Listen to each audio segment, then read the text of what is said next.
The Coinceras channel is pleased to have you back. In court, Ripple wins out over SEC. Then Congress rides in to fix Ripple and, most likely, make sure Ethereum is safe. To tell you the truth, I snapped at that threat because I believe this recently passed bill had many good provisions. Out of everything, there is one thing that I despise. We will quickly address that. Also, the measure has one excellent provision, in my opinion. In any case, Ripple will be able to handle it, they'll just have to restructure and retool a bit. In general, this measure will be beneficial for XRP, but there is one section that will be difficult to pass. I have faith that they will succeed in the end. Plus, cryptocurrency as a whole will benefit. Once again, there is a single provision in the plan that I despise, specifically, the 21st Amendment, which was approved by Congress today. Several individuals online have said that Ripples is not a problem or that they were given XRP as a gift, therefore the requirement that crypto issuers submit quarterly certification and reports initially piqued my interest. Ripple, the Cardano Foundation, the Ethereum Foundation, and others like them would all be issuers. You can read Mark Vegel's thoughts on the term from his time as SEC director. They are required to submit comprehensive updates regarding blockchain systems, financial information, and risk factors. As an example, a company that leads in this space typically releases quarterly reports, but those reports often exaggerate the positive aspects. In contrast, these reports would have to include a lot of risk factors, information that the company may not want the public to know, a development plan, i.e., not making a bunch of wild claims, and details on any material changes from the previous report. Our mantra is do your own research, and I believe this will help investors get trustworthy data. Doing so in a world where you can't trust a word anyone says will usher in a new age for this asset class, one into which serious investors can dip their toes and allocate substantial funds.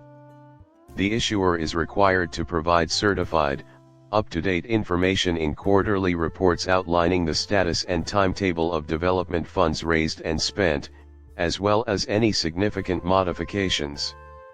Nonetheless, we must take these allegations seriously in order to verify their accuracy. In this approach, we, the investors, will be able to observe what's actually going on, and the crypto corporations will not have an advantage due to their superior knowledge. And I think it is the most exciting aspect of this law. I believe that will be evident in the final version, which is fantastic. In my opinion, Ripple is going to have a tough time with this section. It's going to be difficult to find out how to prevent cryptocurrency issuers and their affiliates think Ripple executives from owning more than 20% of the assets supply. Ownership of assets and market power are both decentralized as a result of this. Chris Larsen has 4 or 5% when we consider this. Just 4 or 5% belong to Arthur Brito. Ripple possesses an enormous amount of XRP, you know. How exactly are they going to divide things up in a way that makes sense? The bright side is that they would only include the next 12 months of escrow release when looking at the escrow, so even when you include what they're keeping, you won't exceed that 20% buffer. Because of this, Della Ripples is under pressure to increase the rate of sales, which can cause an influx of additional XRP into the market, which would be bad news for XRP investors. I believe that individuals can help relieve this by donating a portion of their XRP holdings to a foundation that will actively support value creation and building. Plus, I'd prefer it if they didn't airdrop to holders. After all, when individuals get their hands on free money, they're more likely to just dump it on the market. Instead of using it, you might just burn the stock. It seems like a poor use of that XRP to me. It would be great if the network offered them some incentives. For those who manage validators and similar systems. We will observe their actions. They will need to significantly redesign this. If the 20% requirement remains, it will be final if that passes. The XRP ledger is decentralized, which is great for the network, but having a single company control such a large portion of the supply is problematic, therefore I still think it's a good idea. Since it is a massive gamble, I believe they can sell out all of their XRP at this level, making our remaining XRP much more valuable. My prediction is that XRP's future is considerably brighter when you remove it. It is clear from this quotation that neither the issuer nor any of their affiliates have any aggregate beneficial ownership of digital assets. In order to add up, that is the key. Hello, Chris. Arthur, Jed, and the rest of the corporation can't afford to have even 20% of the total go into ripple effects like this. This is when my statement on the escrow comes into play. It must not be freely usable, transferred, or available in any other way. The duration is probably 12 months. That way, they won't have to worry about adding it to that 20% total, and they can put some money away in the escrow account. And it allows them more room to maneuver here. They might, for example, gradually sell off their holdings rather than committing all of their capital at once. They can choose from a number of alternatives without giving these matters any consideration, but I'm confident that we will succeed. Furthermore, I prefer an XRP ledger with Ripple, but there is insufficient incentive to continue developing this use case with the current supply of XRP. Plus, I predict XRP's value will skyrocket. In my opinion, that's a positive development, at least for our situation. Finally, we have the negative.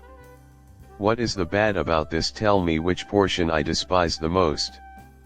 The ordinary investor suffers since, under the current plan, non-accredited investors can only invest up to 10% of their yearly income or net worth. Again, the average person comes out on the losing end of situations like these. The situation is analogous to when ordinary people are unable to invest in private equity. Perhaps in the future, similar to what happens with private corporations, they will state that you can only acquire these top crypto assets, but not any of the emerging ones. They begin to squeeze you out of your investments once more. If you are well off enough to be credentialed, or if you got into cryptocurrency early and your net worth has grown substantially, you should be okay. That's what we're seeing here. However, there will be obstacles for the average investor who want to get in on this space's growth. It is unfortunate. Well, the point of financial independence isn't to keep it exclusive to the well-off or those with substantial holdings. Anyone can benefit from it. Furthermore, I object to the state interfering with private decisions. If the government were to mandate that you invest 10% of your wealth in cryptocurrency, it would be a reasonable amount to limit your exposure to the market. Therein is the crux of my difficulty. The money you earn is the result of your hard labor. For those who wish to purchase enchanted coins via online means, what you do is none of the government's concern, in my opinion. The video concludes with that. Do me a favor and subscribe to my channel. Muchas gracias, depart.